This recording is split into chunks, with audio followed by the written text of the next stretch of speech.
السلام علیکم ناظرین، جہانزیب عباسی ایک نئے پروگرام کے ساتھ حاضر ہے۔ آرٹیکل 62(1)(f) کے تحت نااہلی کی میعاد تاحیات ہے یا الیکشن ایکٹ 2017 کے سیکشن 232 کے تحت نااہلی کی میعاد 5 سال ہے۔ یہ وہ تضاد ہے جس کو سپریم کورٹ آف پاکستان حل کرنے جا رہی ہے۔ جی ہاں، چیف جسٹس آف پاکستان قاضی فائز عیسیٰ کی سربراہی میں ایک 7 رکنی لارجر بینچ تشکیل دیا گیا ہے جو یہ طے کرے گا، کل کے دن اس کیس پر سماعت ہونے جا رہی ہے، اور یہ طے کیا جائے گا کہ کیا جن 5 ججوں نے آرٹیکل 62(1)(f) کے تحت نااہلی کو تاحیات طے کیا، کیا وہ فیصلہ درست تھا، یا پی ڈی ایم کی 16 ماہ کی حکومت کے دوران جو کی گئی قانون سازی، جس میں الیکشن ایکٹ 2017 کے سیکشن 232 کے تحت یہ کہا گیا، یہ قانون بنایا گیا کہ آرٹیکل 62(1)(f) کے تحت جب بھی نااہلی ہوگی، اس نااہلی کی میعاد 5 سال ہے۔ یہ تضاد ہے، ایک طرف سپریم کورٹ آف پاکستان کا 5 ججوں کا فیصلہ جس میں نااہلی تاحیات، اور دوسری جانب الیکشن ایکٹ 2017 کے سیکشن 232 جس میں یہ کہا گیا کہ آرٹیکل 62(1)(f) کے تحت نااہلی کی جو میعاد ہے وہ 5 سال ہے۔ جو بینچ سپریم کورٹ نے تشکیل دیا ہے وہ چیف جسٹس قاضی فائز عیسیٰ اس بینچ کے سربراہ ہیں۔ بینچ میں جسٹس منصور علی شاہ، جسٹس یحییٰ آفریدی، جسٹس جمال خان مندوخیل، جسٹس محمد علی مظہر اور جسٹس مسرت ہلالی صاحبہ شامل ہیں۔ اب ایک کنٹروورسی یا جوڈیشری کو بالخصوص چیف جسٹس آف پاکستان قاضی فائز عیسیٰ کے اوپر تنقید کی جا رہی ہے، اور میں مختلف ویڈیوز میں آپ سے یہ شیئر کر چکا ہوں کہ ہر موقع کے اوپر پاکستان تحریک انصاف ہدف تنقید بنا رہی ہے چیف جسٹس آف پاکستان قاضی فائز عیسیٰ کو۔ شاید ان کا مقصد جوڈیشری کو دباؤ میں لانا ہے اور دباؤ میں لا کر اپنے مرضی کے فیصلے کروانا ہے۔ یہ پہلی مرتبہ نہیں ہوا، اس سے پہلے بھی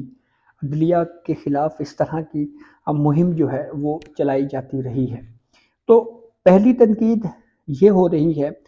کہ یہ بینچ میاں محمد یا یہ کیس میاں محمد نواز شریف کے لیے بنایا گیا ہے،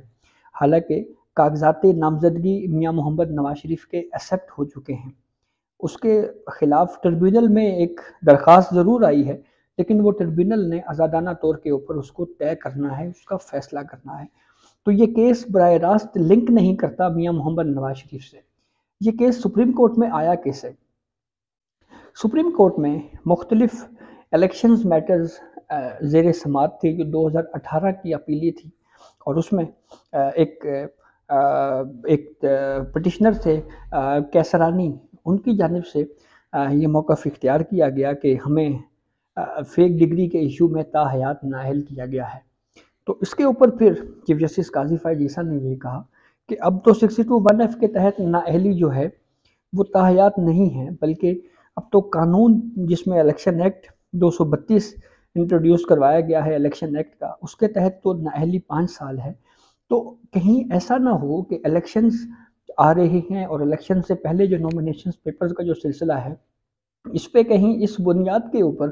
مقدمہ بازی نہ شروع ہو جائے، اور اس مقدمہ بازی کی وجہ سے الیکشن ڈیلے کے لیے کوئی سوال نہ پیدا ہو جائے۔ اس لیے سپریم کورٹ نے یہ طے کیا کہ ہم 7 رکنی بینچ تشکیل دیں گے، اور اس 7 رکنی بینچ کے لیے انگریزی اور اردو اخبارات میں اشتہارات بھی شائع کیے گئے ہیں کہ کوئی بھی متاثرہ فرد اگر اس میں پارٹی بننا چاہتا ہے، فریق بننا چاہتا ہے، تو وہ بن سکتا ہے۔ اب جیسے اگر پاکستان تحریک انصاف کا یہ موقف ہے کہ یہ کیس میاں محمد نواز شریف کے لیے لگایا گیا ہے، تو وہ اس کیس میں فریق بن کر کورٹ کے سامنے آرگیو کر سکتے ہیں اور یہ کہہ سکتے ہیں کہ نااہلی تاحیات ہونی چاہیے۔ اور پھر جو بینچ کمپوزیشن کے اوپر یہ اعتراض کیا جا رہا ہے کہ یہ بینچ جو ہے وہ ہم خیال ہے۔ اب ذرا بینچ کے اوپر ہم بات کرتے ہیں۔ چیف جسٹس قاضی فائز عیسیٰ بینچ کو ہیڈ کر رہے ہیں، انڈیپینڈنٹ جج جسٹس منصور علی شاہ صاحب، یہ وہی جج ہیں جو سائفر کیس سن چکے ہیں، اور اس میں عمران خان کے جو چاہنے والے ہیں وہ بڑی واہ واہ کرتے رہے ہیں سوشل میڈیا کے اوپر جسٹس منصور علی شاہ صاحب کی آبزرویشنز کے اوپر۔ جسٹس یحییٰ آفریدی، جب صدارتی ریفرنس آتا ہے چیف جسٹس قاضی فائز عیسیٰ کے خلاف اور وہ اوپن کورٹ میں فکس ہوتا ہے، تو اس وقت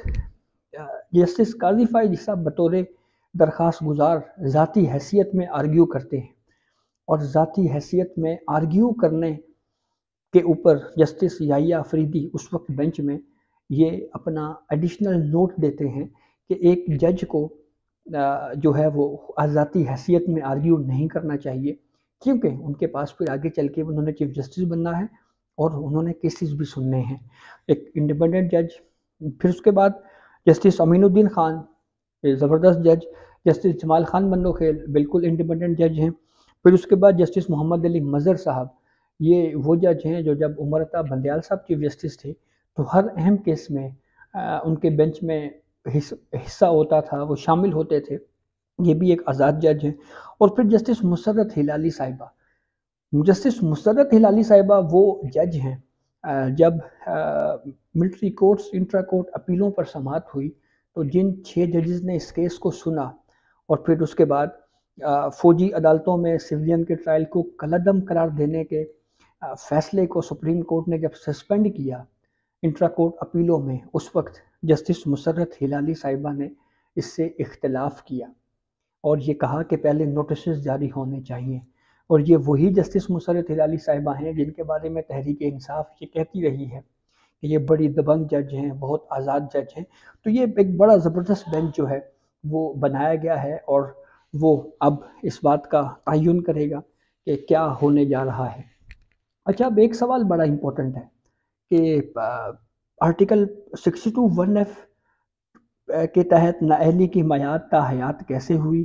اور اس کے اوپر ججز مختلف ادوار میں سپریم کورٹ کے کیا کیا ویو رکھتے رہے ہیں، یہ بڑی انٹرسٹنگ ہے، اس کا بیک گراؤنڈ سمجھنا بڑا ضروری ہے۔ جب میاں محمد نواز شریف کو پاناما کیس میں ڈسکوالیفائی کر دیا گیا 62(1)(f) کے تحت، تو پھر یہ سوال اٹھا کہ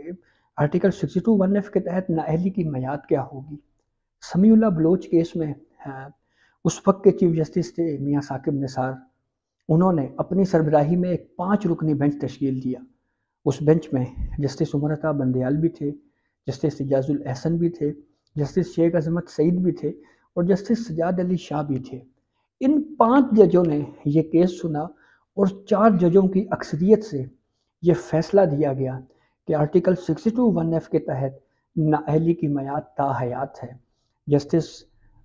شیخ عظمت سعید نے اس فیصلے سے اختلاف کیا، انہوں نے یہ کہا کہ تا حیات نااہلی نہیں ہونی چاہیے۔ تو اس بینچ میں عمر عطا بندیال، جیسے میں نے آپ کو بتایا، ریٹائر ہو گئے، ثاقب نثار ریٹائر ہو گئے، سجاد علی شاہ ریٹائر ہو گئے، عظمت سعید ریٹائر ہو گئے، اعجاز الاحسن جو ہیں وہ ابھی تک جج سپریم کورٹ ہیں، تو اس لیے ان کو اس بینچ میں 7 رکنی بینچ میں شامل نہیں کیا گیا کیونکہ وہ آلریڈی اپنا اوپینین دے چکے ہیں۔ اب 62(1)(f) کے تحت مختلف ادوار میں عدالتیں مختلف ٹریٹ کرتی رہیں مختلف درخواست گزاروں کو۔ مثال کے طور پہ آصف سعید کھوسا جب ایک کتاب لکھتے ہیں تو کہتے ہیں کہ آرٹیکل 62 اور 63 یہ وہ آئینی شقیں ہیں جن کے اوپر فرشتے بھی پورے نہیں اتر سکتے، لیکن جب میاں محمد نواز شریف کا کیس آتا ہے تو وہی آصف سعید کھوسا 62(1)(f) کے تحت میاں محمد نواز شریف کو نااہل کر دیتے ہیں، اور نااہل کس بنیاد پہ کرتے ہیں؟ پارلیمنٹ میں کی گئی تقریروں کی بنیاد پہ۔ جی ہاں، وہ پارلیمنٹ جس کی پروسیڈنگ کو عدالتوں میں زیر بحث لانے پر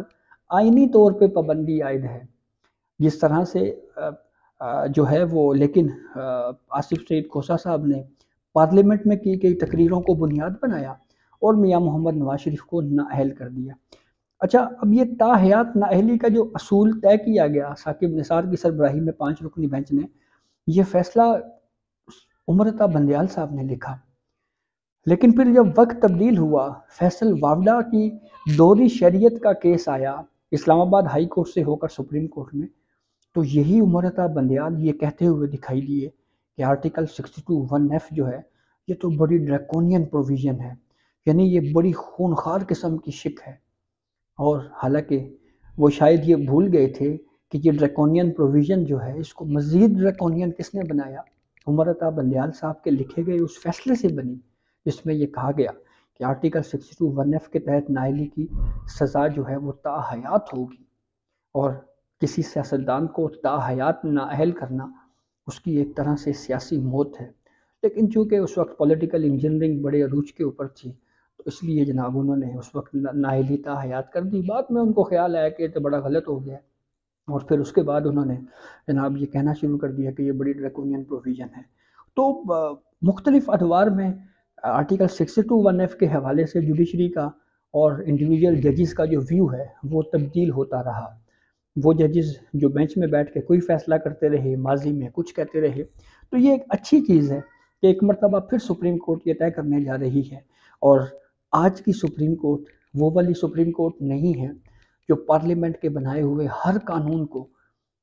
کالعدم قرار دے، پارلیمنٹ کو نیچا دکھائے، بلکہ آج کی سپریم کورٹ پارلیمنٹ کی بالادستی کو تسلیم کرنے والی سپریم کورٹ ہے۔ اور جو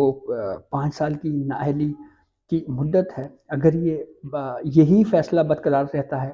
کہ جو انتخابی الیکشن ایکٹ 2017 کے سیکشن 232 کے تحت نااہلی 5 سال ہے، تو پھر اس سے صرف میاں محمد نواز شریف کو فائدہ نہیں ہوگا، جہانگیر ترین کو بھی ہوگا، اور عمران خان کو بھی اس کا فائدہ ہو سکتا ہے، کیونکہ وہ بھی